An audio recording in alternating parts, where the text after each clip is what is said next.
നമസ്കാരം. നമ്മൾ തട്ടടവ്, നാട്ടടവ് അതൊക്കെ നോക്കിയല്ലോ അല്ലേ? അപ്പോൾ ഞാൻ പിന്നീട് കുറച്ച് അടവുകളുണ്ട്. പഞ്ചനട, കുതുത്തുമെത്തടവ്, അങ്ങനെ കുറച്ച് അടവുകളുണ്ട്. പരവലടവ് ഒക്കെ ഉണ്ട്. അപ്പോൾ ഞാൻ അതിൻ്റെ ഇടയിൽ ഞാൻ താഹത്ത ജംതെടുത്ത അടവ് ഞാൻ ഓൺലൈൻ ക്ലാസ് പറഞ്ഞിട്ടില്ലേ, അതിൽ നമ്മൾ അതിൻ്റെ ചൊല്ല് കഴിഞ്ഞ ഒരു ദിവസം ഞാൻ പറഞ്ഞിട്ടുണ്ടായിരുന്നു. താഹത്ത ജംതെടുത്താൻ്റെ ഫസ്റ്റ് ഡിഗ്രി ഒന്നാം കാലം വിളംബകാലത്തിൽ. നമുക്ക് ഇനി സെക്കൻഡ് ആൻഡ് തേർഡും കൂടി നോക്കണം. അപ്പോൾ 1, 2, 3 ഒരുമിച്ച് ഞാനൊന്ന് ചൊല്ലാം കേട്ടോ. ശരി. അപ്പോൾ ധളങ്കു തക്കത്തിൻ കിണ്ണത്തോ താഹത്ത ജം താരി താ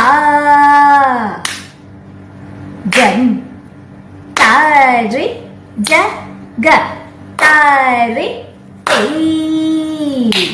രണ്ടാം കാലം താഹത്ത ജം തരി താ ജം തരി ജഗ തരി താഹത്ത ജം തരി താ ജം തരി ജഗ തരി മൂന്നാം കാലം ദ്രുതകാലം താഹത്ത ജം തരി താ ജം തരി ജഗ തരി താഹത്ത ജം തരി താ ജം തരി ജഗ തരി താഹത്ത ജം തരി താ ജം തരി ജഗ തരി താഹത്ത ജം തരി താ ജം തരി ജഗ തരി